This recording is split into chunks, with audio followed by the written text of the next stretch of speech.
नमस्कार, स्वागत है आपका इंडिया न्यूज़ इन खबर में और मैं हूं मनोज कुमार।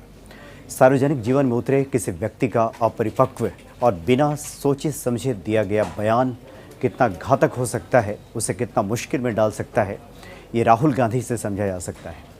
चूँकि राहुल गांधी पिछले दिनों जब जम्मू कश्मीर की यात्रा पर गए थे और वहाँ से उन्हें वापस जब लौटा दिया गया था हवाई अड्डे से, उसके बाद कुछ उन्होंने ट्वीट किया था और उस ट्वीट में उन्होंने जिक्र किया था कि किस प्रकार से वहाँ अत्याचार हो रहा है जम्मू कश्मीर के लोगों के साथ, लोगों को नज़रबंद किया गया है, क्रूरता की जा रही है, हिंसक बर्ताव किया जा रहा है। इस तरह का कुछ उन्होंने ट्वीट किया था, इस तरह का भाव लिए हुए उनके ट्वीट सामने आए थे। और अब इस ट्वीट का सहारा लिया है पाकिस्तान ने, यानी राहुल गांधी पोस्टर बॉय तो बन ही गए हैं पाकिस्तान में, वहाँ के अखबारों में सुर्खियाँ बटोर रहे हैं।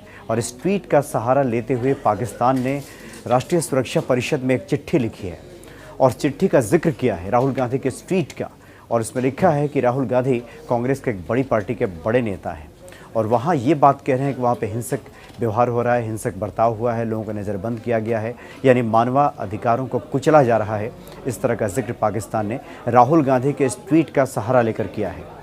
चूँकि पाकिस्तान की जो मानवाधिकार मंत्री हैं शिरीन मजारी ने राष्ट्रीय सुरक्षा परिषद में ये चिट्ठी लिखी है और ये कहा है कि विश्व का ध्यान अब इस तरफ देने की आवश्यकता है, क्योंकि भारत के ही नेता ऐसा कह रहे हैं। जो सबसे बड़ी पार्टी कभी रही है कांग्रेस और सबसे पुरानी पार्टी कांग्रेस, उसके सबसे बड़े नेता राहुल गांधी इस तरह का ट्वीट करते हैं, बिना सोचे समझे जब बयान देते हैं तो पाकिस्तान इसका नाजायज़ फ़ायदा उठाता है। और उसके बाद जब कांग्रेस चारों तरफ से घिर गई, राहुल गांधी की किरकिरी होने लगी, घर में ही जब आलोचना होने लगी, उसके बाद राहुल गांधी ने ट्वीट करके, यानी 5 अगस्त के बाद अब जा कर के राहुल गांधी की नींद खुली और उन्होंने अब ट्वीट किया है कि जम्मू कश्मीर का मसला भारत के लिए अंदरूनी मसला है और पाकिस्तान को इसमें टांग नहीं अड़ानी चाहिए। यानी मामला जब बिगड़ गया, जब बाजी हाथ से निकलती दिखाई दी और भारत की जब किरकिरी हो गई, उसके बाद राहुल गांधी को ये बात समझ में आई कि उनके इस नासमझ भरे बयान का मतलब क्या होता है और उसका किस प्रकार से पड़ोसी देश गलत फ़ायदा उठा रहा है। अब राहुल गांधी को ये बात समझ में आई है।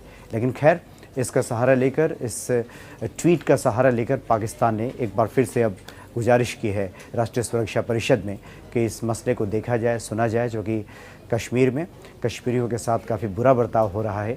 उन्होंने, जो शिरीन मजारी हैं मानवाधिकार मंत्री, उन्होंने यहाँ तक लिख दिया है कि वहाँ पे लोगों के नृशंस हत्याएँ हो रही हैं। एक कदम आगे बढ़ के भी उन्होंने उस खत में जिक्र कर दिया है। तो कम से कम भारत में राजनेताओं को ये ज़रूर समझना चाहिए कि पार्टी के नफ़े नुकसान अपनी जगह पे हैं, लेकिन राष्ट्रीय हित को तिलांजलि देकर इस तरह की बात कहना बिल्कुल मुनासिब नहीं है, उचित नहीं है और लोकतांत्रिक देश में भारत के संदर्भ में इसे सही नहीं ठहराया जा सकता। फिलहाल इतना ही, नमस्कार। इन खबर चैनल को सब्सक्राइब करें और बेल आइकन दबाना ना भूलें।